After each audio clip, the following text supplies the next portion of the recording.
Hi, this is Michael Buffer, and welcome to the BoxHard Podcast. Hello, everyone. This is Mikey Garcia. Yo, it's your boy, the odd guy himself, Malik King Scott. Hi, I'm Charlie Edwards.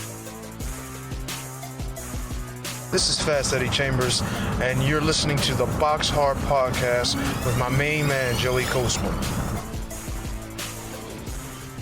Hello everybody and welcome to episode 71 of the BoxHard Podcast. I'm your host Joey Coastman. I'm joined as always by the co-host, the panel speaker, the main man, Mr. Ayaz Sumra. Ayaz, how are you doing? I'm good, Joey. How are you? Very good, my friend. Very good. Same as always. So we're going to get straight down to it. Part one, of course, the review part. We're going to start with a card that took place on the 18th of this month. Obviously, that's last Saturday. One card or one fight on the card to mention. I want to start over in York Hall, the home of British boxing, Bethnal Green. George Jupp, he was in a 6-round fight against his opponent. His opponent was a journeyman, but he got out there just one fight before that rematch with Mitchell Smith. He collected a win over 6 rounds on points. So George Jupp now 15 wins and 3 losses. I wanted to start with that one.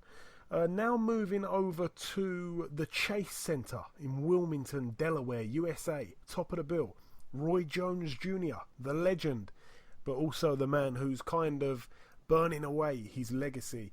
He was fighting for the vacant WBF World Cruiserweight title against Bobby Gunn.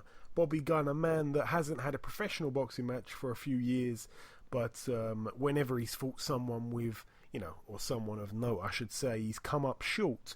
Roy Jones Jr. managed to roll the years back. Well, I'm not sure if you could call it that, but a good win for him. He got a TKO victory in round 8 over Bobby Gunn, so that was Roy Jones Jr.'s 65th professional win as a pro. Of course, he's got 9 losses, and Bobby Gunn 21-7 with 1 draw. All credit to Bobby Gunn, though. He got in there and fought with his heart, I think, for most of that fight. He's definitely got a lot of heart. And the stoppage was, I'm not sure, it was a strange one. It was basically they couldn't get the blood to stop flowing out of Bobby Gunn's nose, so the fight had to get stopped. It was a bit weird. But, nonetheless, a good win there for Roy Jones Jr., I suppose. Also, one fight to mention over in the Lagoon Leisure Centre in Paisley, Scotland. Gary Cornish picked up his 24th career win in 25 fights with a 6-round points win over his opponent. He had a last-minute replacement opponent. He was actually going to be fighting a guy who could bang a bit, but a last-minute replacement came in, and the man's record was 2 wins, 8 losses and 2 draws. So Gary Cornish made light work of him. That's it for that one. We're now going to go over to a fight that took place, well, the main card, to be honest, the main card of last weekend. I'm going to start with the undercard, I think. We're going to start with the undercard. This one was at the Cintas Center in Cincinnati, Ohio, USA. I'm going to start with David Avanesian, putting his WBA World Welterweight title on the line. David Avanesian, 22 wins, 1 loss and 1 draw going into this fight against Lamont Peterson, former 140 king. 34 wins, 3 losses and 1 draw. I think it's fair to say here that the size difference played a big part. I think Lamont Peterson looked absolutely massive. I'm not sure, I didn't really fall in love with his shorts. They were very, very short. He looked like he was fighting in a pair of Speedos almost. But David Avanesian, he didn't disgrace himself. He went out there, fought a true champion. He got a great win over Shane Mosley last year. Fantastic win over him. Lamont Peterson, I don't know if it was a step too far, because I think he actually did really well. It was very, very close on the scorecards as well. But he did really well to go over to America and put in a performance like that against someone of the capabilities of Lamont Peterson. I'm very, very pleased for David Avanesian, and I definitely think he can come back. I really, really do. The 1 loss on his record was a while back now, and this is one of those fights where it's not like he got outclassed or beaten up in any part of the fight. I think that he can go back to the drawing board, regroup and come back, because I believe he's very, very, very underrated. A lot of people overlook, a lot of people sleep on David Avanesian. He's very sneaky. I tell you what, he can land that overhand right. He's very tricky, and he throws shots at great angles. I really believe in him. I truly do. Some people that, they're not in love with him. He really is my cup of tea. I got to say so. We had him on the show, and to be honest, that's why I love him so much. He's a good guy. Lamont Peterson now 35 wins and 3 losses with the 1 draw. He's the new WBA World Welterweight Champion. Of course, that's the regular belt. The main super champion is Keith one-time Thurman, who's in action in just a matter of days, really. Also on the undercard as well, Marcus Brown, 18-0, former Olympian, of course, perfect record as a pro. He took on Thomas Williams Jr., who's a friend of the show. Thomas Williams Jr., 20 wins and 2 losses. We know that he could bang. And to be honest, it really seemed like he was relying on that power from the first bell. It wasn't like, he didn't want to win a boxing match. He wanted to knock the guy out. I don't blame him for trying to do that. We know that Marcus Brown's a superior boxer. He's got the superior skills out of the two, I suppose. He's very silky. He's very clever in the ring as well. Ring IQ, very high. Marcus Brown, again, he's got a great jab, and he was really making Williams eat the jab quite a lot. Williams kept walking on to punches. He didn't have a very smart game. He was just coming forward trying to land the big left hand, and it just did not work for him. We do have to say Williams was down in the second round, the fourth round, and the sixth round, which that was the round that the fight got called a halt, of course. To be honest, I don't think he wanted any more of it. I'm not saying he quit, I just don't think he wanted any more of that, and I don't blame him really. I think he may have had a problem with his jaw. I'm not sure if that's actually official, but he seemed to... Something just wasn't quite right with Thomas Williams.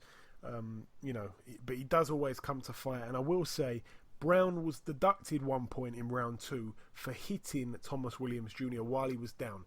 He seemed to sort of walk onto a punch, and he went down... Like, he sort of crouched down, but his gloves did touch the canvas, and then he took a knee, and then Marcus Brown threw a shot. And on, watching the replay, I'm not sure how much of it landed, but it certainly, it wasn't like a knockout punch. It wasn't like he hit him absolutely flush. It was like a flash kind of hit, a flash punch. It wasn't one to knock you down with, but seeing as he was already down, you cannot do that. A point was deducted. And I honestly feel if Thomas Williams would have stayed down, I think that Marcus Brown probably would have been disqualified. However, he got up. Thomas Williams, he's a true fighting man. He got up, and from that moment there, as soon as he gets up, that's it. Whatever happens from this point forward, you can't look back and go, oh, I'm unlucky, I'm unlucky. Yes, he was unlucky that his opponent was not disqualified, because whether the punch was a big punch or not, you don't hit someone when they're down. Of course not. That's part of the rules. But he agreed to continue in the fight. He took a big break as well. He had about 3 minutes break, Thomas Williams, after he got up. And, he made the most of that. And I don't blame him for doing that. But, as I say, the fight went on and he got stopped in round 6. So a good win there for Marcus Brown. Marcus Brown now 19-0. Thomas Williams Jr. 20-3. But believe me, the man's got heart and he will be back. Now the main event. Adrian the Problem Broner, 32-2. Fighting against a former sparring partner of his, Adrian Granados. Now Granados had a record of 18-4 with 2 draws. Hadn't really mixed it amongst top elite fighters, if you like. He fought some good guys, but he's came up short. But also, a lot of people were overlooking him because the fights where he's come up short, it's been very, very close.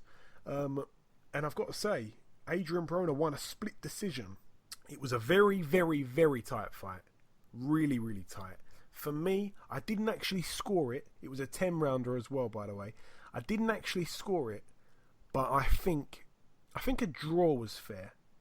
Or if not, I can see maybe 1 round or something to Granados. It didn't feel like Adrian Broner won that fight. He came out as well. He's been saying that he's a changed man and all this stuff, and we're not too sure whether to buy into that or not. We know Adrian Broner's past, and it's a little bit hard to forget it.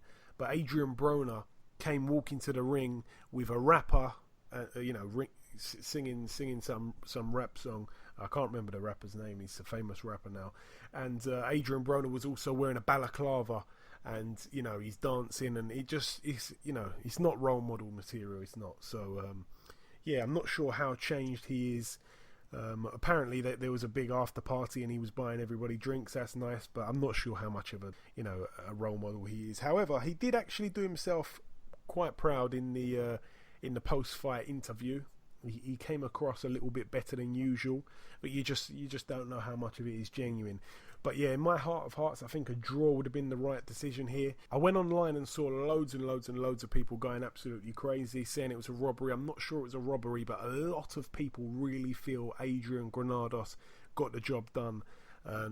He was deserving to have won that fight. Hopefully we see a rematch. Hopefully at least we see Granados in another big fight, because he certainly earned it. And Adrian Broner with the strange weight. Where is he going to end up? Is he going to be 147? Is he going to be 140? Is he going to be 154? You just never know what's going to happen. But I think the more weight he puts on, the less it takes a big bite out of his skills, because he was showing some flashes of greatness. He really was in that fight, but not enough. And he seems to be pretty lazy now. He's put on a bit of weight.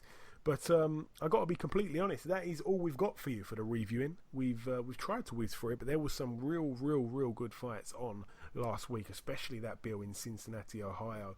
So just before we end part one, there's one last thing to do. If you've listened before, you know what it is. It's the same every week. We're going to welcome guest number one. Ladies and gentlemen, please welcome the undefeated featherweight contender, Mr. Isaac Lowe. Isaac, welcome to the show. Thanks for having us. Thank you very much. How is everyone? Yeah, man, we're all good. Thank you, Isaac. Now, Isaac, we last spoke in the build-up to your fight on the Quigg Frampton undercard against Marco McCulloch. Obviously, you did really well in that fight. You stopped him in round 8. Since then, you've had one more fight. I know that it was a bit of a frustrating year for you last year. Could you just go into a little bit of detail for our listeners about that? Yeah, it was 2016 was a very, very frustrating year for Isaac Lowe. Started off so good, obviously, winning the Commonwealth in February, and I was thinking an open, then obviously some big fights to follow, and obviously winning the Commonwealth in the beginning of the year. Open, I was open for some big fights coming the back end of the year, but then I got told, and I was on in March on the Collar Bill, which unfortunately something happened. I never got put on that. I was started training camp for that, and then obviously I got told I was on the Tyson and Klitschko Bill in Manchester. Well, we all know what happened there. That fell through. So I had back in 2 training camps for that. And then I got told I was on in September, so I had no rest. I had about a week out of the gym after the Tyson fight fell through. And then I got straight back in. And then I was meant to fight Munyai he was my manager for the Commonwealth on the Collar Bill. And all comes to all, the week of the fight, he couldn't get a visa or something. And I ended up with a 6-round fight. So, yeah, last year was very, very frustrating for me, being away from home, not working. And generally, I was in camp after camp. I must have 30 weeks of camp, non-stop. So, and then end up with a 6-round fight. So it was very frustrating. But listen, it's all part of the learning of the game. It's boxing. I've took it on the chin, and I'll move on to 2017 with big ambitions. I've got a great opportunity with the European title fight coming up. I'm going to win that. Let's see what the year follows. I want to be busy this year. Yeah, absolutely. And that 6th rounder that you did end up having, obviously that was against a guy that fought your upcoming opponent.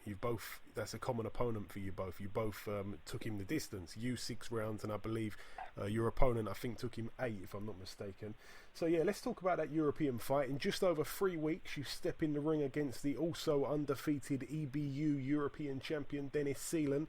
This is his first defence of the title. Isaac, what do you know about him? I know Dennis is a good boxer. He's a former Olympian. He's never really fought no one yet, but except Ryan Welsh was his toughest opponent at all his fights. And before Ryan's obviously been built up.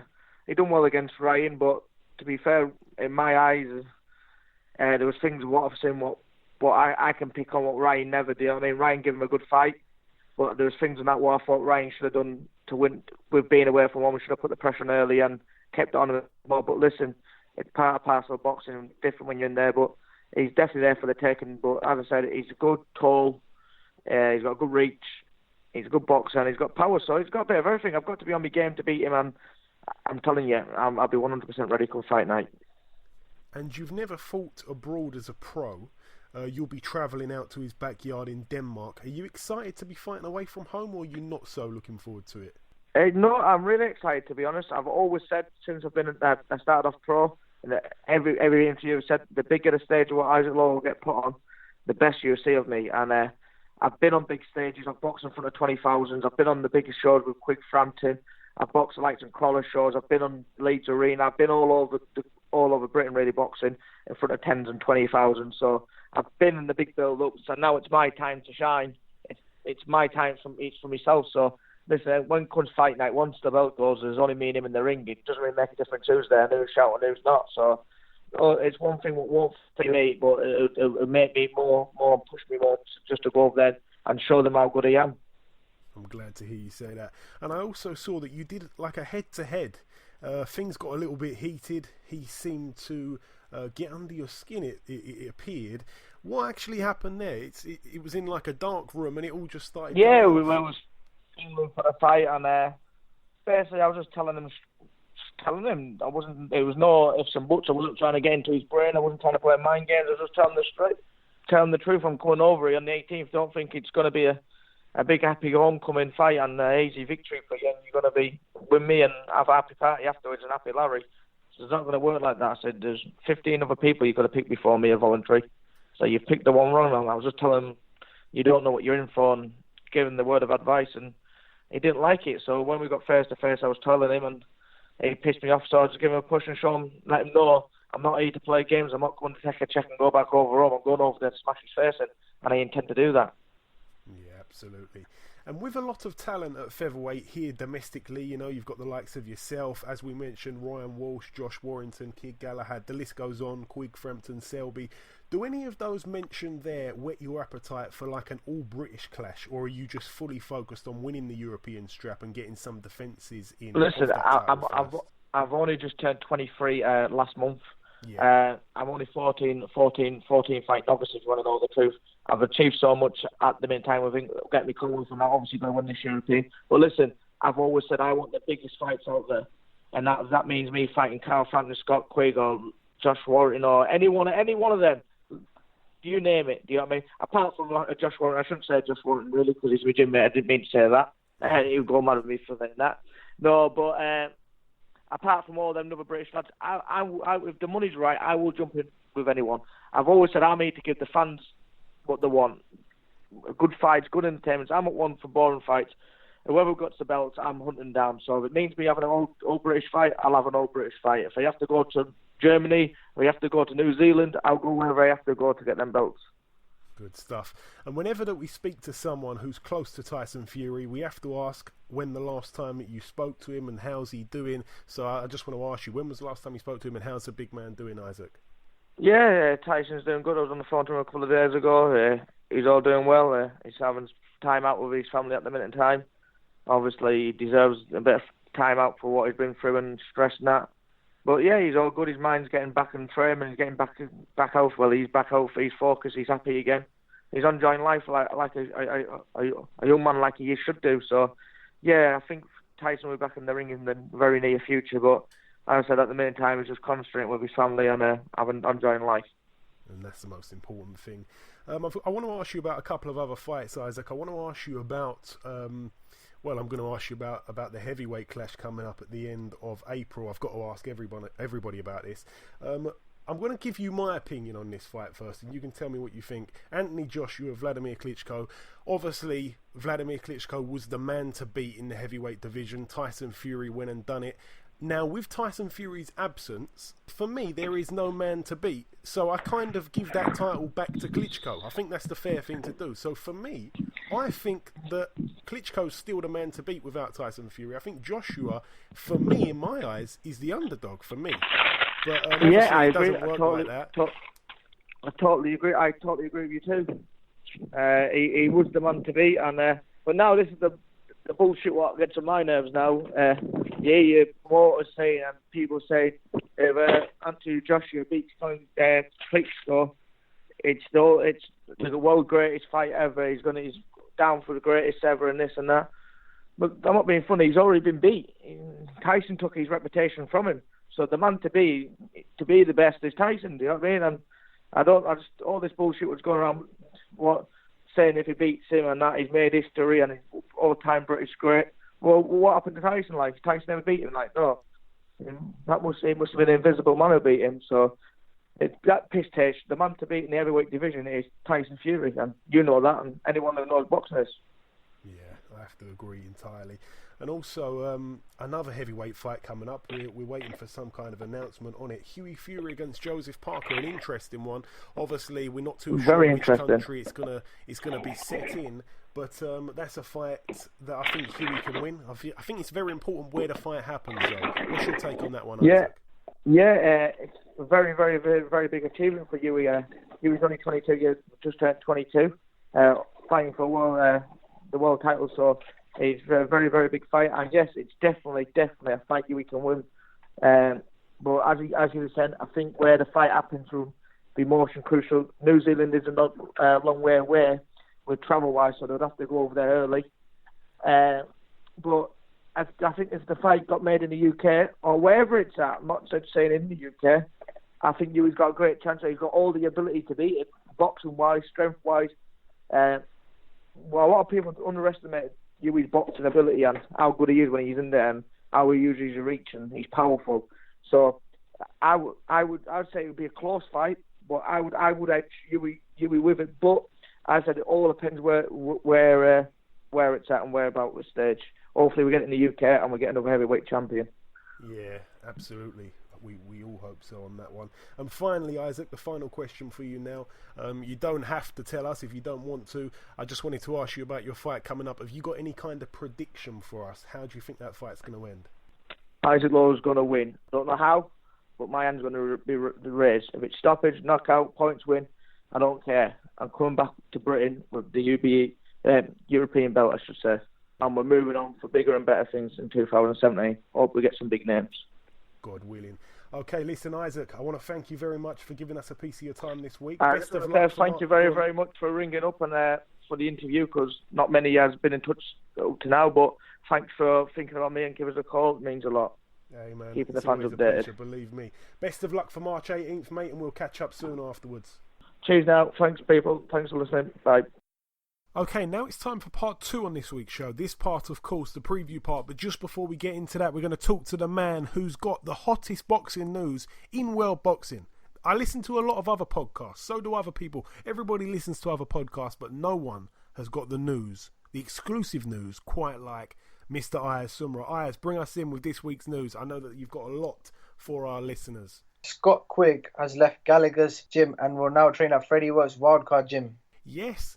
This is a shock, what's the word I'm looking for? A shock departure, I think is the right word. I cannot believe this. Scott Quigg and Joe Gallagher seem like the best of friends, but the good thing here is that they've ended it on mutual terms. They're both going to remain good friends outside of the ring, and I think Scott Quigg just needed something new. I saw the press release. He said that, you know, moving up to featherweight, he wants to become a 2-weight world champion, and he thinks that the right man to guide him to that is Freddie Roach. Freddie Roach is one of the best trainers in the business. Everybody knows that.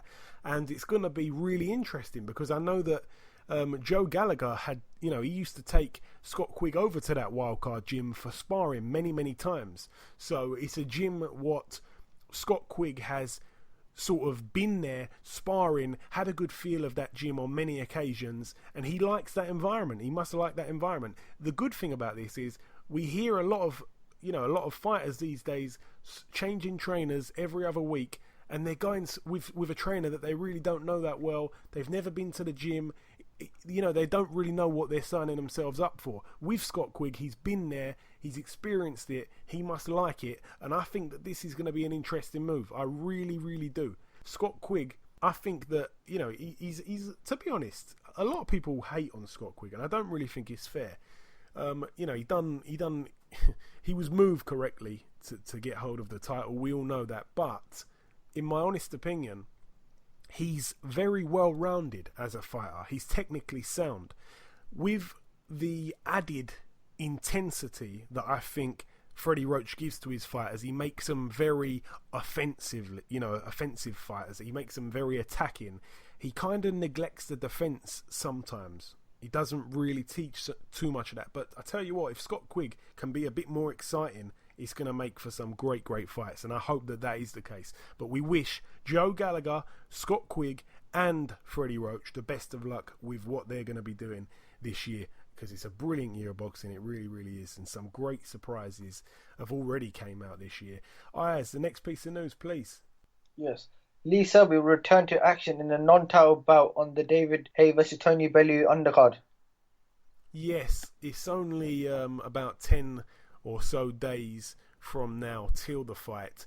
I just think that really there wasn't too much. I think the fight has been announced today. There wasn't too much notice to an opponent. They couldn't get anyone in the top 15 of the IBF for it to be a title match, obviously, for the belt to be on the line. And yeah, it's a guy from Spain. He's not got a great record. He hasn't really fought anyone. It's really, even though he's on the Haye Bellew undercard, it's not because he's in a great fight. It's just because he's a big name. It's a big platform for him to fight on. And, it's a fight that I'm going to watch because that's what it is in boxing. A lot of boxing fans, they don't just watch only fights where they know both guys. They hear about Lee Selby, they like his style, they like his cheekiness, they like the way he fights, simple as that. And they will watch Lee Selby against anyone, and that's the way I feel. So I'll be watching it, I'll be happy. I definitely won't be missing his fight. Lee Selby's a great talent, and we wish him all the best. But he's not in a thrilling contest. He's going to probably win by stoppage, maybe even within 3 or 4 rounds. This guy's never been in with anyone of note at all. And yeah, it's going to be an easy win, but it's a good name added to the bill is what I'm trying to say. Any more news for us, Ayaz? Former boxer Michael Watson and his carer have been treated in hospital after being sprayed in the face by attempted robbers. Yes. I don't really know the ins and outs of this story, but of course, Michael Watson, it all went wrong for him in the ring against Chris Eubank Sr. all those years ago. And he's never been the same since. That was really, the most sort of biggest injury, that I can remember really in that type of era. Like that was the one that really switched on the doctors and the board and everything in British boxing. We all know that. Yeah, we're not going to go into things about that, to be honest. That was a bad night for boxing, especially in Britain. Michael Watson was a great fighter and his career came to an end that night, but obviously he's never recovered since. He's done really well to be in the state that he's in today from what he was like before. He's able to sort of walk and talk fantastically. And he's got a carer and I believe it was some sort of attempted carjacking. I'm not sure. I really don't know too much about it, but he was sprayed with some kind of substance. I'm not too sure what it was. Him and his carer were both injured.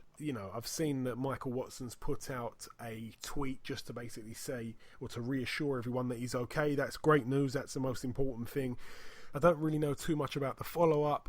I don't know what happened to the car. I don't know if the guys that did it have been found or arrested or whatever yet, but we hope that they do get found, because this was a really disgusting act. A really disgusting act, because we all know that if this was 20 something years ago and Michael Watson was in the shape he was in before any injury, no one would have tried to some sort of attempted carjacking with his vehicle. No chance about it. So it's very cowardly, and hopefully those guys get found, whether it's by the police or somebody else. We hope that they get found, and we wish a speedy recovery to Michael Watson, but we're happy to know that he's not in too much of a bad state that we initially thought he could be in. So that's good stuff, and a bit of bad stuff in one piece of news there.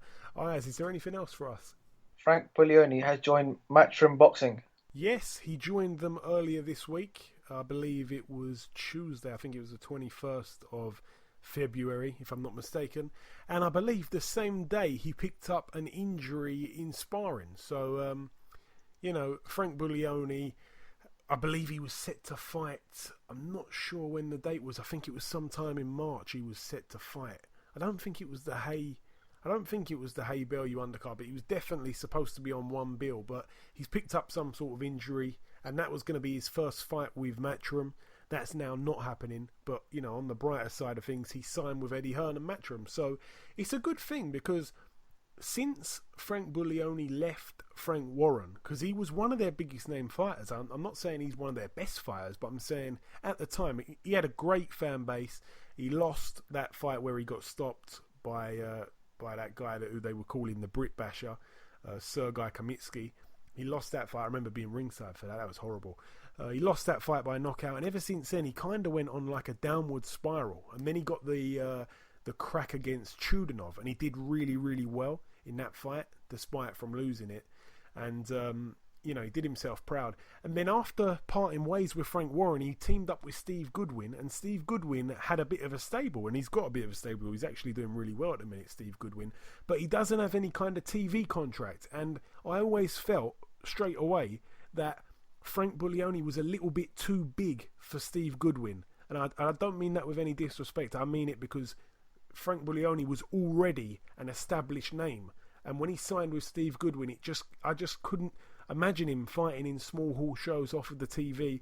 And that's why he ended up fighting, you know, on for example, his last fight against Jose Burton on a big Matchroom show. That's the types of fights that he needs to be involved in. That's what he's built himself on, the big fights, the wars. You know, he's an exciting fighter. Especially lately, he's really turned into an exciting fighter, and he needs to be on that stage. He's earned to be on that stage, so I'm happy that he's with Matchroom. That's definitely, you know, a stable that are going to give him opportunities on big stages. That's what he deserves, and I wish him all the best. He's a great guy, and we look forward to speaking to him very, very soon. Hopefully that fight gets rescheduled, and we'll get him back on the show sometime in the near future. Any more news for us, Ayaz? Jamal Charlo has vacated his IBF junior middleweight title and announced he's moving up weight. Yes, Jamal Charlo, obviously, you know, he just relinquished his 154 light middleweight, super welterweight, whatever you want to call it, IBF title. They were obviously, there's two, just so you don't get confused, you probably know already, but there's two Charlo brothers, the Charlo twins.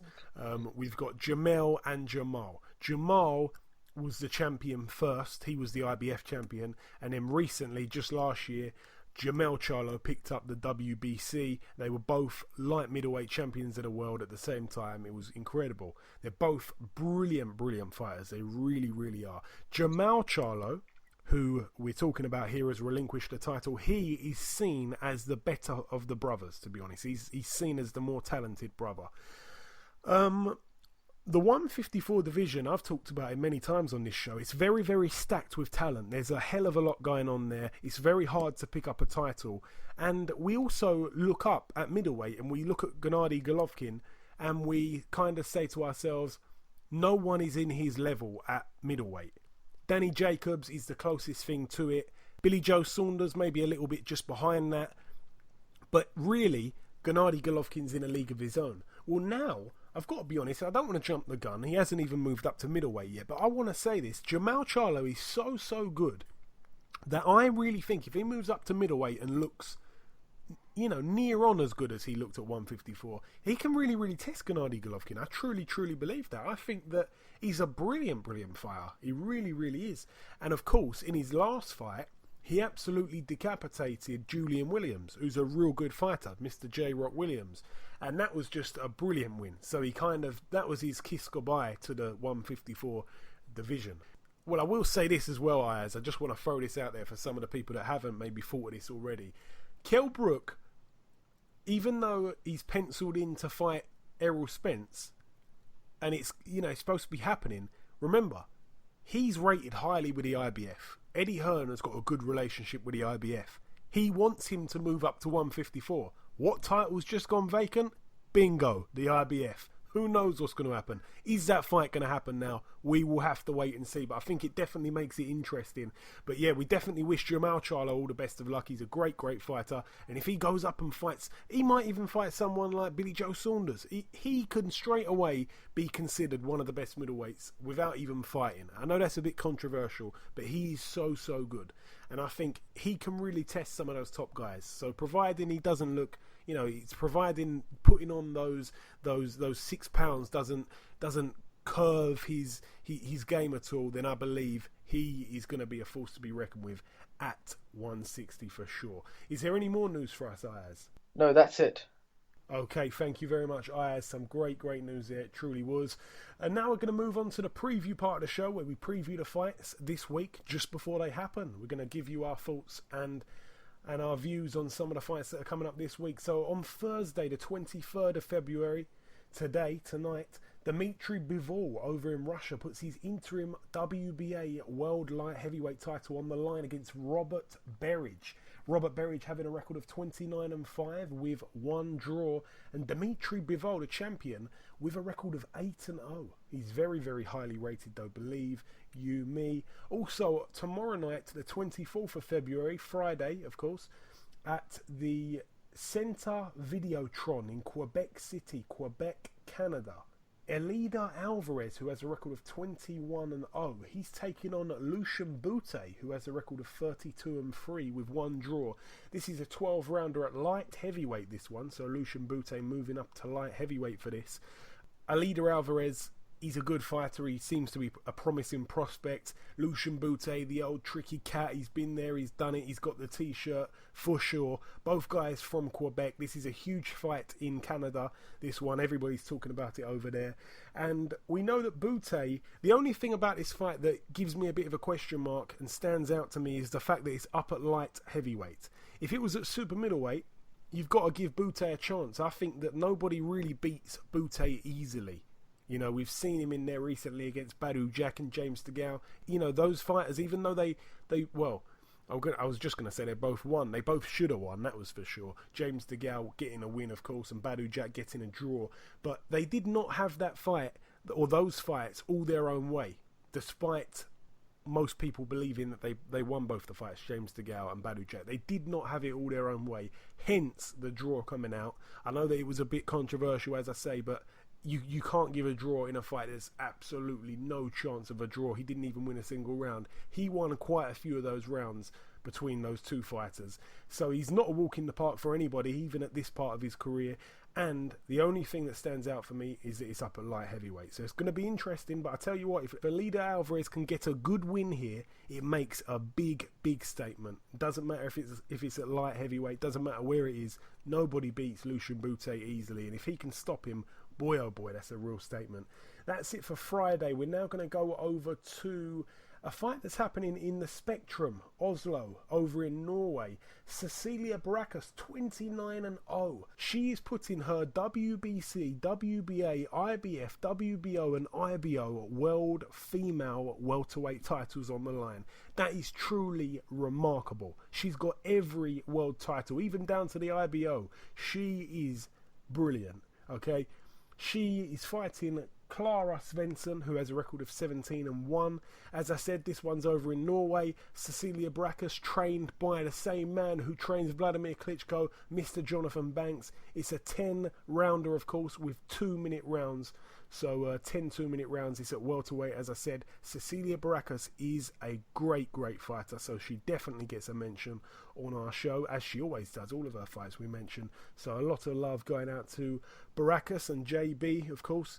And that's it for Norway. We're now going over to a fight that's happening in Lancashire, United Kingdom, at the Middleton Arena. One fight to mention, Zelfa Flash Barrett. He's in his 15th professional contest. It's a 6-rounder at super featherweight, so all the best to Mr. Barrett. And now, a fight card that's happening in York Hall this week as well. I don't think we've done this in order. I think it's kind of been all over the place. But a few fights to mention on this bill. I'm going to be there ringside. Boy Jones Jr. puts his Southern Area Super Featherweight title on the line against Craig Poxton. Should be a good little mashup, this one. Boy Jones 11-0 with 1 draw. Craig Poxton 11-4. Champagne Charlie Driscoll gets out in his 4th contest at super lightweight, this one, 140.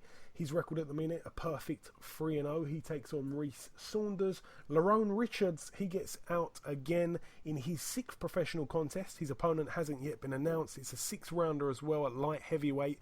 Lerone Richards really in the spotlight at the moment because he leaked a bit of a truth, a bit of a home truth, a bit of a story that maybe he shouldn't have leaked. He basically come out and said that he got the better of Chris Eubank Jr. in sparring, quite badly, to the point where Chris Eubank Jr.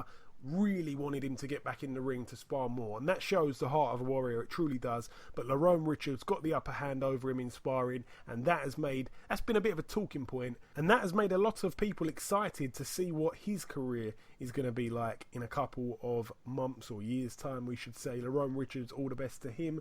Sanjeev Sahota's on the bill in his 6th contest as well. He's taking on to be completely honest, a journeyman with over 100 losses, but it should make for a good scrap. He doesn't always fight smart, Sanjeev Sahota. He's been in a few entertaining fights that shouldn't really have been too entertaining. Harley Benn, the son of Nigel Benn, I'm not so sure he'd be too happy that I'm saying that. He's in his debut.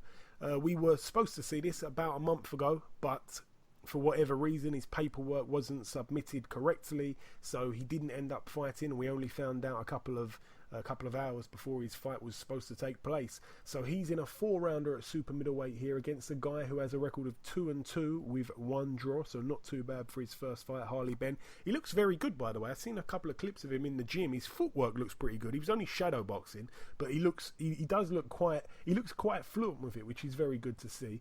Harley Benn, all the best to you. And finally on that bill also, a clash at super featherweight.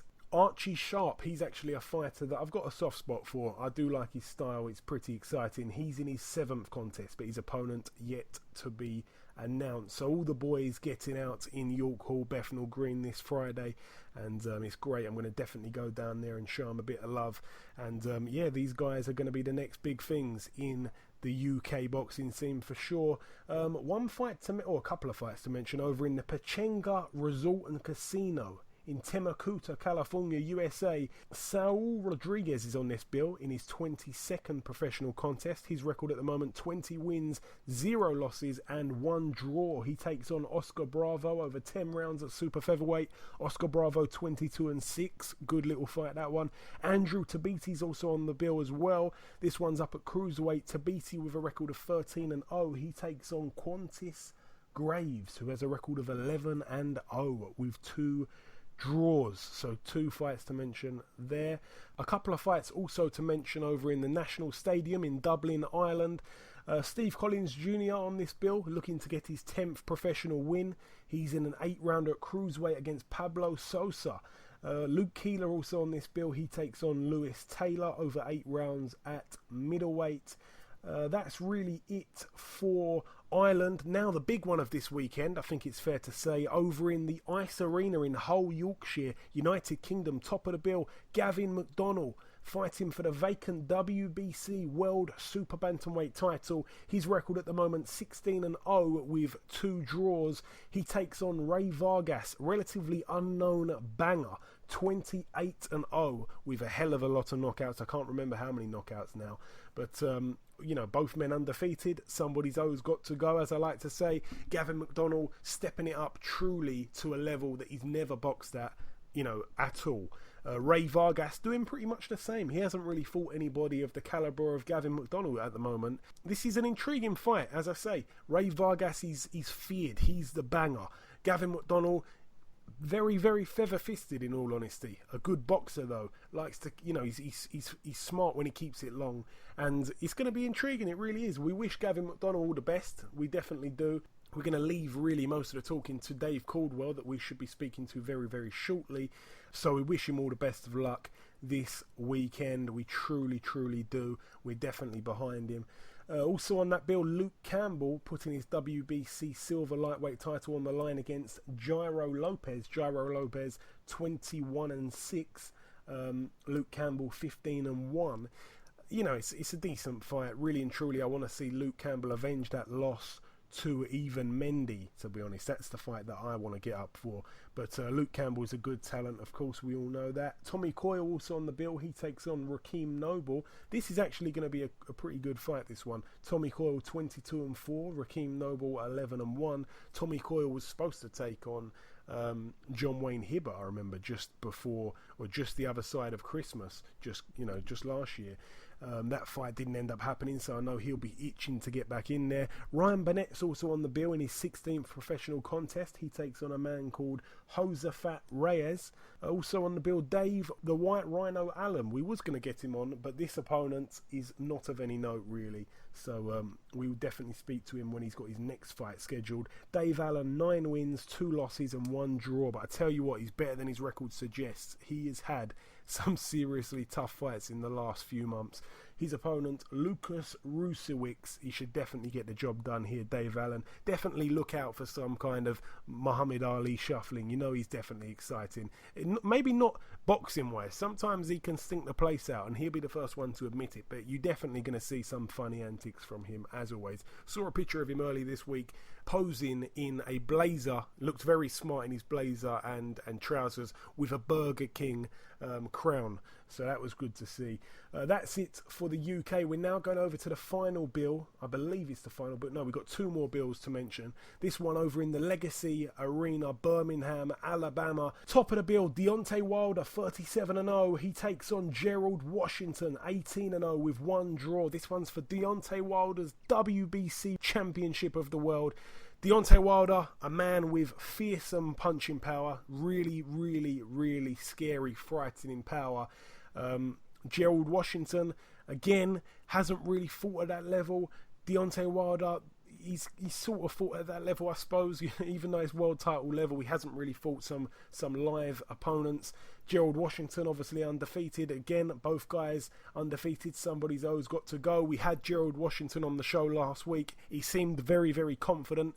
I like one of the quotes he said. He said, because, you know, there's been a lot of talk that Deontay Wilder's trying to unify with Joshua in the future. He's not really concentrating on this fight, it doesn't seem. It looks like he's overlooking Gerald Washington. And I said, do you feel overlooked? And he said, if he wants to look past me, he can. I will snatch his ass up with a left hook. That's what I like to hear. Gerald Washington, always a pleasure to speak to. We wish him all the best. To be honest, most people are going with Gerald Washington to lose this fight. Most people going with Deontay Wilder to win. But in my opinion, he's got a good chance. I really think he does. I think, you know, if he can lean on him, if he can use his size, if he can try and keep him at bay. And I know that Deontay Wilder may even have the same tactic. Deontay Wilder's got a really good jab when he wants to use it. But it's definitely a closer fight, in my opinion, than most people are giving it credit for. That's my honest opinion. Ayaz, who do you see winning that fight, though? Be completely honest. Deontay Wilder or Gerald Washington? Deontay Wilder, knockout. Early? Yes. Simple as that. Okay, you know, definitely, I really want Gerald Washington to win, man. I really, really want him to win. He's such a nice fella. I really, really want him to win. It's tough to pick, man. It really is tough to pick. Again, it can go 2 ways, can't it? I think Deontay Wilder, I'd have to side with him. I don't want to say it, but I'd have to side with him. But I really just hope that Gerald Washington can pull it out of the bag, because he's one of my favourite people to speak to. He truly is. Also on this bill, Jarrett Hurd, 19-0. He's taking on Tony Harrison, 24-1. This one is a brilliant fight. This is a true 50-50 fight. You may know Jarrett Hurd. He's the guy who's got Swift tattooed on his chest. It's a brilliant tattoo, by the way. And yeah, I'll just throw that out there. But no, this is a great fight. Real 50-50. You know, both men good 154 fighters, and both men are up there with some of the best talent at 154. So it's definitely exciting to see what the future holds for both of these guys, but only one man's going to win, so may the best man win. It's a great fight. Also on this bill, a man that really has gone under the radar since losing to Anthony Joshua, Dominic Breazeale, 17-1. He's in a 10-rounder at heavyweight, of course, against, I'm going to try and have a crack at this guy's name, Izwagbi Ugonowa. I think that's how you say his name. He's from Poland. His record 17-0. So both men 17 wins under their belts. I don't know too much about this guy, if I'm completely honest. The Polish guy. I'm not too sure much. I really haven't seen any of his fights, so I'm not gonna sit here and pretend I know much about him at all. But Dominic Breazeale, we know what he's about. He's a tough guy. He can definitely take a whack if the other guy can bang a bit. I'm not too sure, but we're gonna sit with Dominic Breazeale here. We want him to win. this fight. We definitely want him to win. He had a good personality. We just didn't get to see any fighting skills from him when he took on Anthony Joshua and absolutely turned into a shell, really. There's some other good fights on the undercard to look out for as well. Some undefeated fighters coming up, but we won't mention them all. That's it for the Legacy Arena. Now the final bill to mention. I believe there's only one fight to mention on this bill as well. This one's at the Celebrity Theatre in Phoenix, Arizona, United States. One fight to mention, as I said, BJ Flores coming off of that loss to Tony Bellew. His record at the moment 32-3 with 1 draw. He's taking on Jeremy Bates, who has a record of 26-18 with 1 draw. This one's for the vacant WBA, NABA heavyweight title. So it certainly seems like BJ Flores is going to be fighting at heavyweight. It really seems that way. I think it's definitely the wrong weight for him. No way in the world do I agree with that. Hey, maybe he's gonna try to fight Tony Bellew at heavyweight. Who knows? But we wish BJ Flores all the best of luck, even though he didn't fight very well at all against Tony Bellew. He really didn't, to be honest. He disgraced himself a little bit after all the big talk. But he's a colourful character. We like him here on this show. But that's really it for the previewing. That's really it for the reviewing. That's really it for the news. We've done all the babbling, all the talking from myself and Ayaz. There's one last thing to do before we wrap up the show and end part 2. And that, of course, is to welcome a man who I gave his name away a little bit earlier. It's as simple as that. We're going to bring in Mr. Dave Coldwell. Hi, mate. Thanks a lot for having me again. Hey, it's always a pleasure, my man. So, Dave, first things first, Gavin McDonnell takes on Rey Vargas on Saturday night in Hull for the vacant WBC Super Bantamweight World Champion. World title, I should say. That sounds so good, man, saying that. Now, we had Gavin on a couple of weeks back also. The first question I've got for you, Dave, is what do we know about Rey Vargas? I watched some of his highlights earlier today. It's clear he's got power in both hands. What else do we know about him, Dave? He's very, very good. He's very, very tall. I mean, I'd seen reports of him, and even when you're looking on his fights, and giving the height, the reach, etc., they were saying it was about 5'10". I've seen some saying that he's 5'8", and I saw one right at the beginning of camp where it actually suggested it was just under 6 foot. Well, I've catered for all that, and I'm so glad I did, because I've seen him today. He's absolutely massive. He's definitely a 6-footer.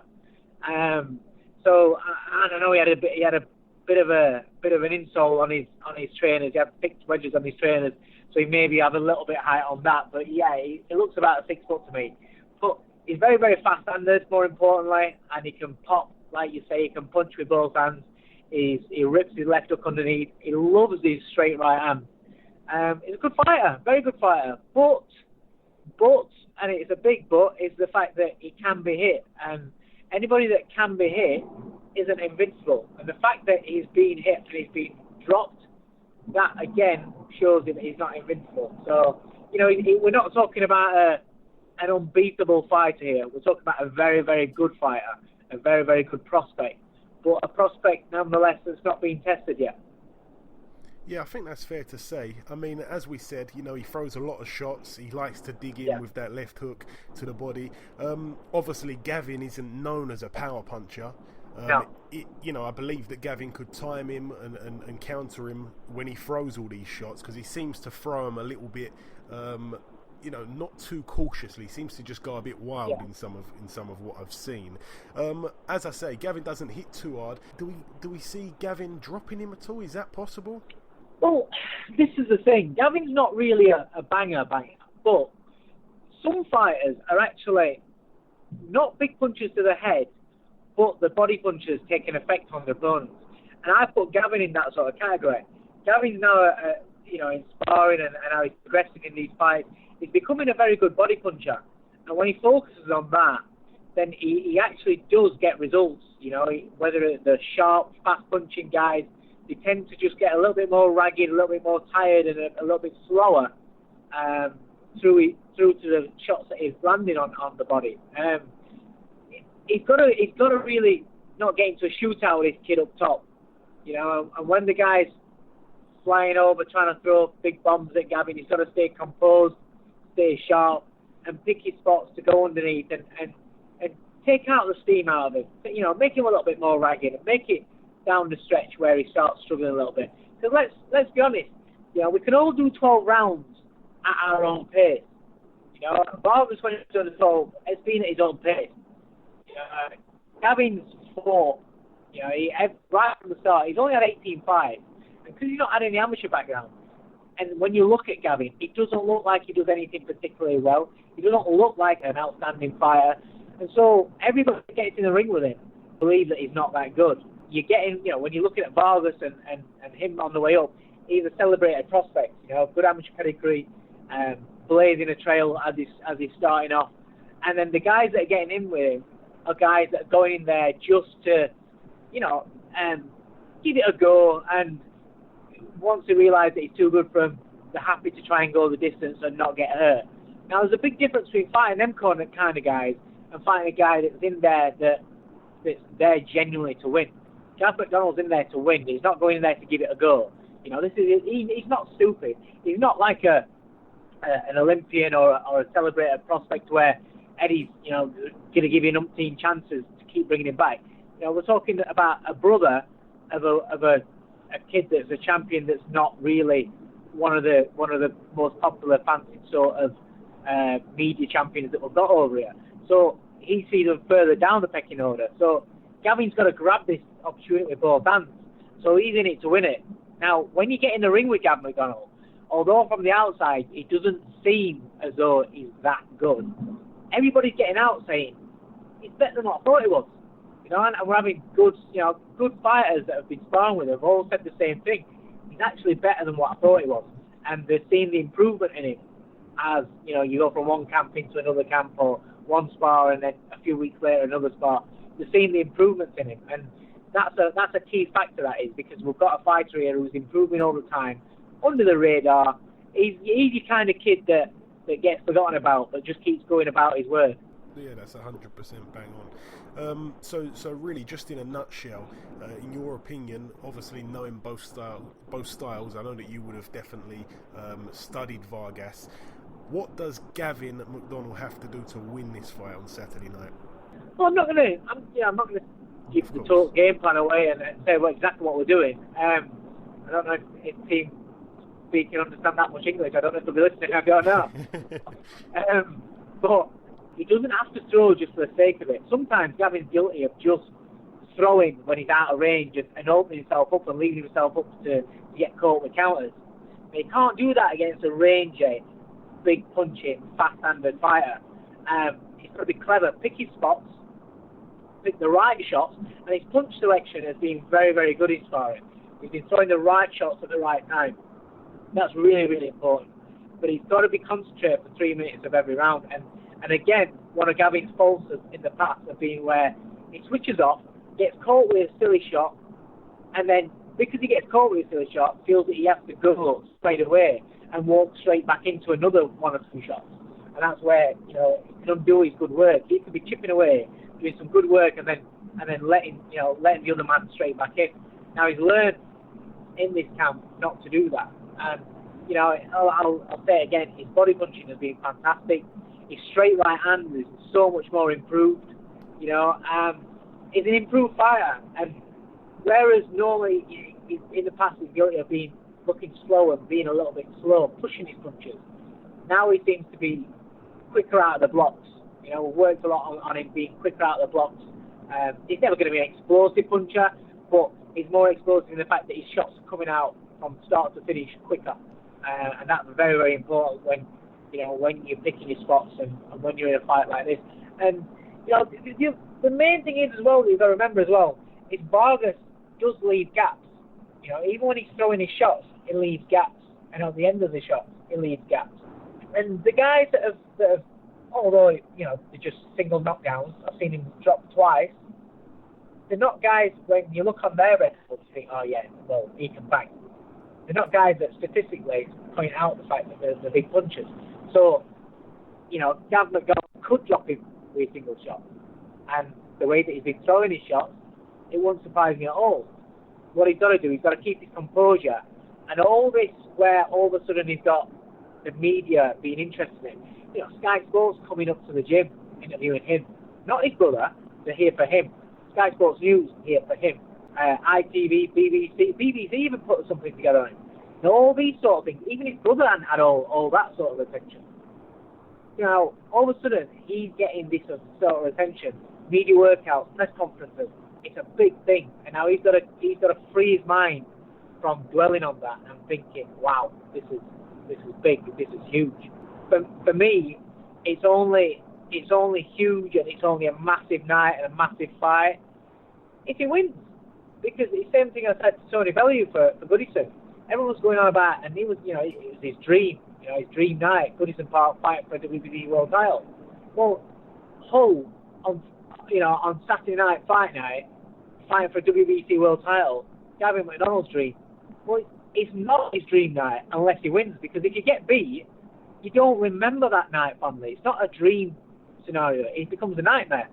So he has to forget about all this and just focus on winning the fight and not trying to win too much. Because sometimes, I know it sounds silly, but there's fighters out there who understand what I'm saying. Certain coaches out there who understand what I'm saying. Sometimes fighters want to win too badly and tense up. And when you tense up, then you're that bit slower. You make mistakes.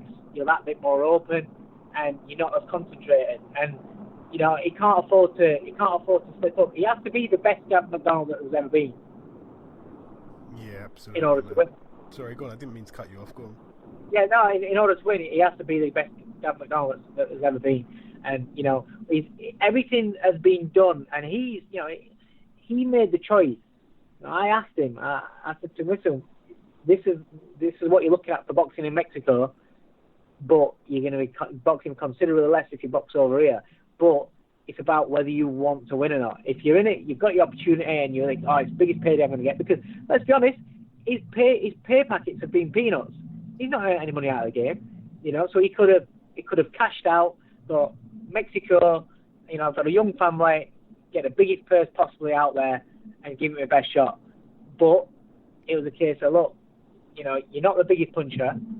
If we go to Mexico in his own comforts, we're out of sync, we're having to get used to acclimatise and everything, being out of your own comforts yourself, everything's in Vargas' favour. And then if we don't knock him out, chances are we don't get it. It's a WBC world title for, against a Mexican. So, against a very good Mexican. So your choices are either do that and cash out, or give yourself every opportunity of winning. A little arena, I spoke to Eddie about it, a little, it's not good. I didn't want to come over here and box on a big undercard, a Joshua undercard, or somebody's undercard where he's on at, 7, 8 o'clock at night where hardly anybody's in the arena. It needs to be a little arena where it's packed out, where it's noisy, it's cold, and Vargas comes out knowing that he's in hostile territory. And little things like that, being away from his family, away from his own comforts, his own gym, being in a colder climate, little things like that can just have little percentages going into your favour. And those sort of things can make a difference in a fight like this, especially when you're the underdog. We know that Gav's the underdog, and Gav knows he's the underdog, but he's in it to win it, and that's why he's taken less money to give himself just that little bit more of a chance of winning the fight. And we certainly are behind him 100%. I just want to go back a couple of weeks. A bad result for the big man David Price last time out against Christian Hammer.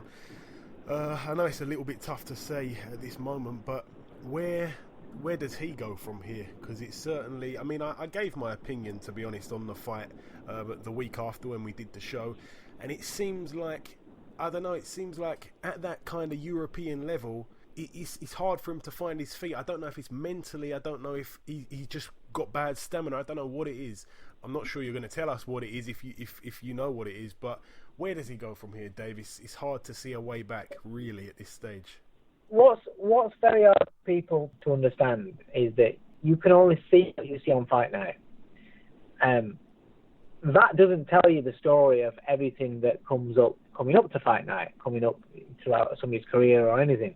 Now, the thing about David Price is, everybody that's trained alongside him, everybody that's watched him, everybody that's been a sparring partner of him, or a coach that's brought a sparring partner up for him, I'll tell you, he is fit, he is strong, he is fast, he's actually athletic, but then on Fight Night, when it becomes a pressure situation, it doesn't transfer the gym form into a fight, which is what it's all about.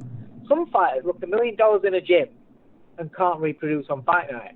Some fighters are absolutely crap in gym, but yet on fight night, everything slots into place. And the problem is if you can't control the pressure, the nerves, the tension, then it stops you from doing what you want to do. I mean, you know, anybody can if you practice things day in, day out, everybody can perform when there's no pressure on you. You know, there's so many footballers that are fantastic on a training pitch, or in the, you know, even when your kid's fantastic in playground on a training pitch, whatever. You go out onto the pitch and they just freeze, or they don't perform, they tighten up, the shots are off target, they can't find a pass. You know, I know boxing is different. I'm not saying it's the exact same, but what I'm saying is the human mind's very, very, you know, that's how it works. It's a complex thing, but that's how it works. If you tighten up, things don't happen. You can be the smartest kid in the world, and your revision's being bang on and everything. If you tighten up in an exam, you have mental blocks, you fail your exam. You know, and the problem is, in boxing, is if you tighten up, and if the pressure gets to you, and if you don't perform, you're getting bashed, you're getting hit in the face, you're getting hit in the body, and it's in front of everybody that's watching, and it's in front of everybody that thinks that is you, and that's all you're capable of.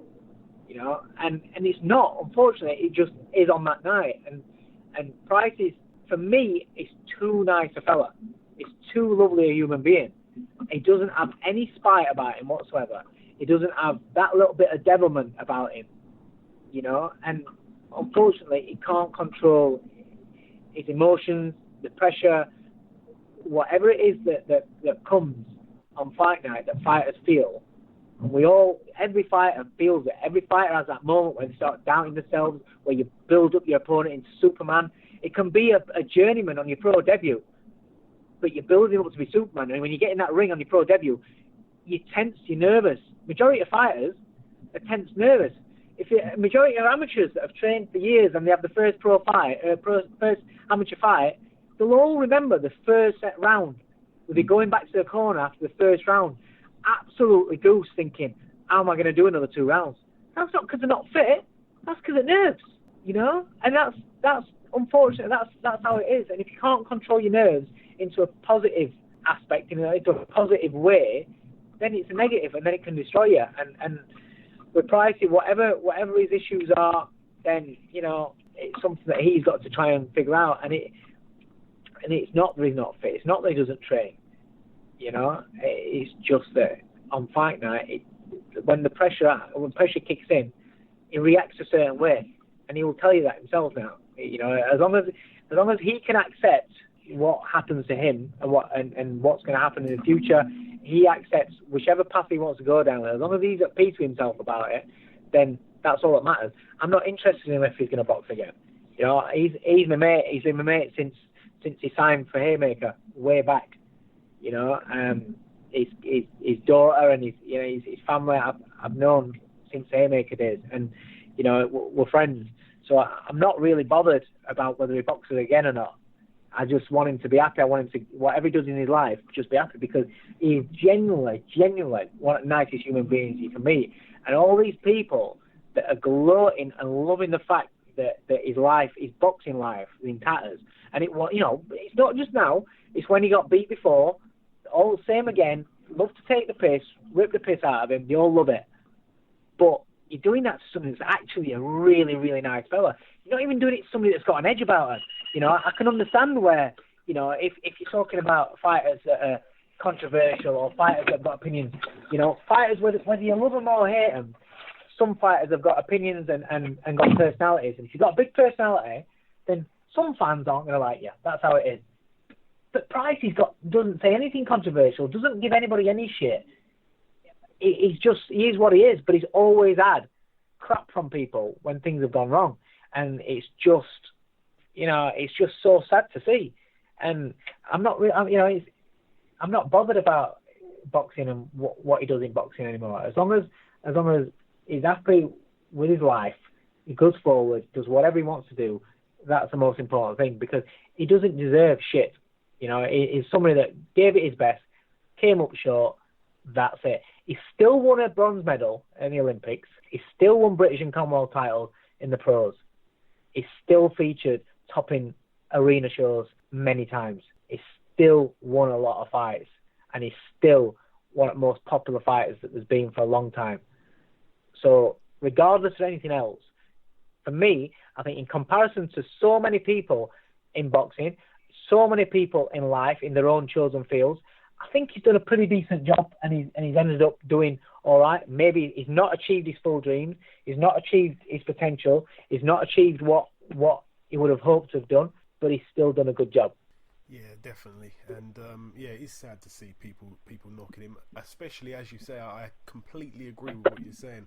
I've met him just the once, but he is a real nice guy. Everybody says that about him, and we truly wish him the best of luck for the future, man. We truly do. Whatever he decides to do, we're definitely behind him. I just wanted to ask about Jamie McDonnell. We haven't seen any kind of announcement yet. Obviously, last time out in a close fight, we spoke about that actually. But I just wanted to know if there was any latest on him when he's perhaps next out. Well, we said at the time, because of the reaction of everybody, I totally understand what people are saying. But again, people think that it's the fighter's fault, and he's this and he's that because of this, because he got a dodgy decision, and people insulting, personal insults towards him, towards me. It's nothing to do with us. The judges scored it how they scored it. I'll say it again. On the night, I thought it was down to the last round, and that was my opinion. And I thought we won the last round. I thought we nicked it. But when the scorecards were read out, when I'm stood in the ring, I'll be honest with you, I thought we lost, because when I heard the wide scoring, I thought we hadn't won by that. I genuinely thought it was close. I thought it was very, very close. We could have nicked it by a round. There's no way when I heard those scores I think it was close. So I thought we'd lost. And then when they give it us, I was shocked. But I was happy. I'm not going to lie. I'm not going to sit here and say, oh no, I'm gutted we got a decision. No, I was happy. But I genuinely thought we nicked it on the last round. Now, coming out and then you hear everybody's opinions and everybody, well, not everybody, but a lot of people, majority of people watching on telly, all thought we got beat. That happens in boxing. Sometimes that happens. Now, a lot of people at ringside thought we won it. Again, nicked it. But for me, when rounds are close, you can like one way of fighting, I can like another way of fighting. We see things different. So you might have given that round, I might have given it the other way. That's how boxing scored. Now, we said on getting out of there, not a problem. If we stay at bantamweight, we ain't got a problem with fighting Solis again, because for a simple reason, how the fans have reacted. The thing is it's not like we're running away from it. We've said we'll do that. It's not a problem. We'll do that, and we'll do the rematch. Now, there was this issue about fighting Warren because WBA super champion and all that. WBA said that we had to fight Warren. Now Warren's been beat by Zizi. Now, I don't know what's happening yet. Because he's just fought, I don't know whether Zizi is going to be given a voluntary, or whether the WBA are going to say, no, you have to fight Zizi. Because at the moment, the WBA just put out that we've got to fight Solis. So we're like, happy days. We will fight Solis, not a problem. But in the meantime, before they put out fighting Solis, we was in talks with Butler, with Frank Warren's people, with Butler, about a potential defence against him. Now, if we have to fight Solis next immediate rematch, then we'll fight Solis next immediate rematch. Haven't got an issue with that, not a problem. But if they're allowing a voluntary and Solis to fight the winner of, then we might fight Butler if that becomes agreed. Nothing's sorted yet. There's no contracts yet. But we've basically said not a problem. So it's either or really. We're not bothered. We'll fight whoever. Jamie's certainly not going to duck anyone. No, come on. He didn't have to go back out to fight Kameda second time after beating first time, but he did. So he'll do it again. He'll go out and fight Solis, and he'll beat Solis. It is what it is. It was a bad night at office for him. He didn't perform great, and it was a fight that could have gone either way. But that doesn't mean that we personally have screwed that kid over. And we've personally said, yeah, we could have just jumped straight up to super bantamweight. But the minute that they've turned around and said, no, if you want to stay at bantamweight, you got to fight Solis. Not a problem. He'll stay at bantamweight and he'll fight Solis. That's not a problem, because he knows that although and it's not something I've said just since the Solis fight, I've said for a while now, I need Jamie to move up to super bantamweight. That's where you're going to get the best of him. It's getting harder and harder for him to make that weight. And despite that, we're willing to stay at bantamweight for one more fight to fight. We're going to fight one more fight at bantamweight, whether that's Solis or Zizi or whoever WBF said. If it's a defence of his title, that's who it's against. That's who we'll fight. And at the moment, I believe it's Solis because nothing's happened on any other parties. So if it's him, then we're just waiting for it all to be sorted. Any idea what month at all at this stage? Jamie did his hand in that fight, so he's not punched since then. So you're looking at end of May. You're looking at end of May before he's going to be ready to fight because he hasn't punched at all. He's just started touching the bag, and I mean touching the bag. But he's not a big puncher, but he did his hand. But he's been seen as a specialist up in Liverpool, and he's just listening to exactly what he says, and then he'll be ready to fight. Okay, good stuff. I was hoping that he could hopefully get on the Joshua bill, but obviously it's going to be a bit too soon. No. And obviously, just under 2 weeks away now. It's really busy times for you, actually, Dave. A lot of people are talking about this one. Huge fight. Bellew against Haye. Things got very tasty at the press conference. I just want to touch on that. David Haye seemed to roll back the years with all the trash talking. He had a go at everyone, really. He didn't really say too much about Tony. He kind of went off on Eddie Hearn. He said a little bit about you. He said that you used to just carry his T-shirts, which was news to me. You were laughing at most of it. Firstly, what I want to ask you is, things got a little bit tasty in the head-to-head. Did he actually hit Tony? What actually happened there? Well, you've seen the pictures. That was a fist. He says he gave him a slap. I don't know what the last definition of a slap were, but I'm sure it was an open hand, not a clenched fist. So it clipped him. It clipped him, but it was it is what it is. I mean, listen, all fighters will do an head-to-head. And if you stick your nut on somebody, then you're liable to get pushed off. And that's what happens. You have a bit of a push. But when somebody pushes you off, how many fighters actually throw a punch? That's a cheap shot. That was a cheap shot. And, it is what it is. It just, on that press conference, I don't know if he had a few too many Red Bulls or what, but he was on it. I mean, I know in his promo since he's talking about Bellew yapping. But Jesus, he was yapping 100 mile an hour. Yeah, that was yapping. It made for some great viewing. It did, to be honest. Oh, it was funny. That's why I was laughing. I thought it was hilarious. I was just like, where did this come from? That's what I want to say. I want to say you found it quite funny. You were laughing a lot. What is? He seemed to be a little bit disrespectful to you. We know that you guys have both got a past together.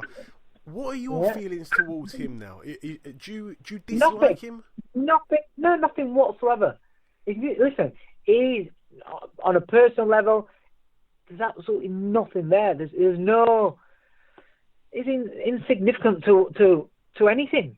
I've got a job to do with Bellew to fight David Haye, but David Haye is fighting Bellew, and that is the only involvement and only emotions that are evoked in me whatsoever. As far as Haymaker days and things like that, a lot has happened since the Haymaker days. He retired after Klitschko. I went on and did my thing, and in that time, I've done what I've done. He's done what he's done, and that's it. And we've had no involvement whatsoever. So there's nothing. I'm not being funny. There's plenty of people that want to dig me out and talk shit about me. If I were worried about them all, then flipping it, I'd be in bits. All I'm asked about is when I walk through my door, my 2 kids come running up to me, my wife's happy with me, I've got a good home life, and my fighters that are in my gym that I work with are happy with me. As long as those 2 aspects are covered, that's all that matters. Everybody else, I appreciate every support. That means a lot. I appreciate every support. But you can't please everybody, and you can't have everybody like you. And if you try and be liked by everybody, you're going to send yourself nuts. There's more important things in life, like just getting on and being happy with what you've got. Regardless of what anyone wants to say about how shit I am as a trainer, or I carried this T-shirt, or I did that, I ain't arsed, because I'm actually happy with what I've done. I could walk away from boxing tomorrow, and I'm actually happy with what I've done. So I think that's a big thing. When you go into something with as a manager, my mission when with Curtis Woodhouse was to make him become a British champion. Curtis Woodhouse came from football to become a British champion. That was a big mission for me that completed. When Ryan Rhodes came to me as a boxer, the main thing for him was to get respect off the fans because he was getting trashed by fans saying he was chinny, he was this, he was just flashy, he was that. You know, with Ryan Rhodes, we won British, European, fought for a WBC world title. Fans love him and respect him. Kell Brook won a British title with me. Tony Bellew, when he asked me to come back to coaching, because I retired after Ryan retired.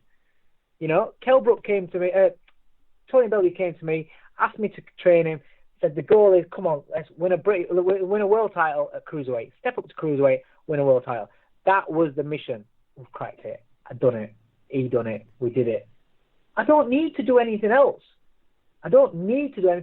You know, world title fights, I've won world title fights, I'm happy. I don't take anything for granted. I don't assume that I'm going to have loads of world champions beating down my door. I don't assume that I'm going to have loads of world title victories.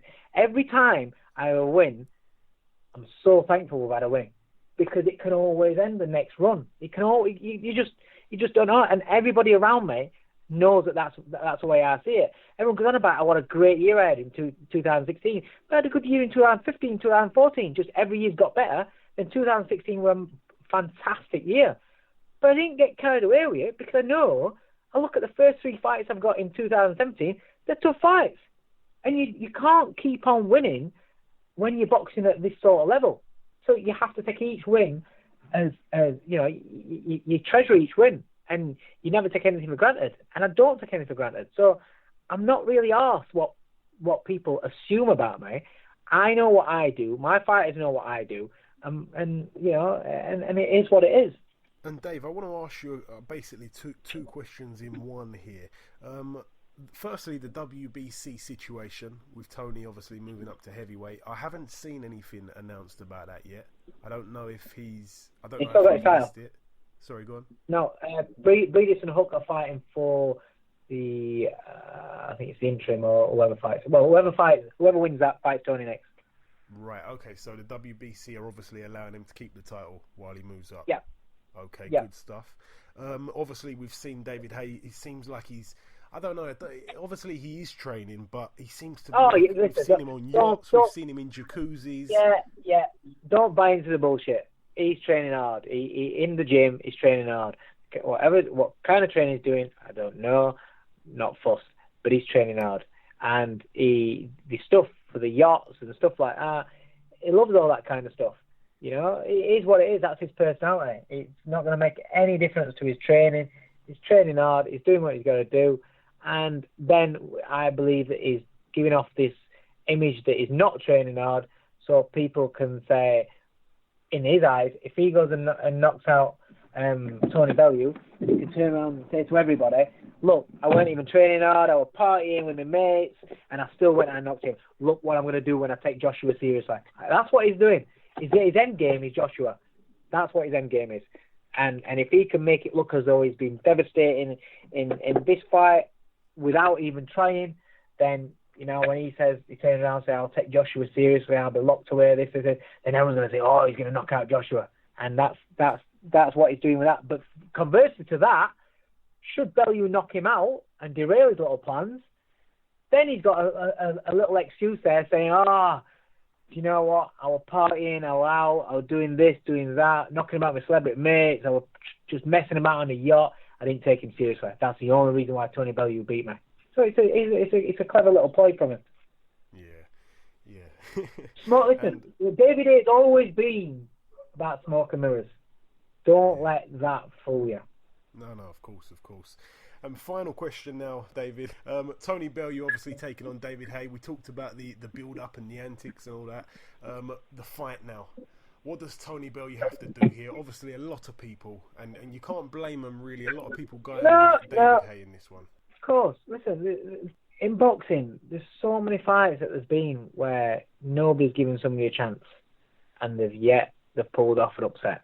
That's what makes this sport so good. You know, if we knew who was going to win every time, why would we bother going? Why would we bother going and watching the fights? Why would we bother turning TV on?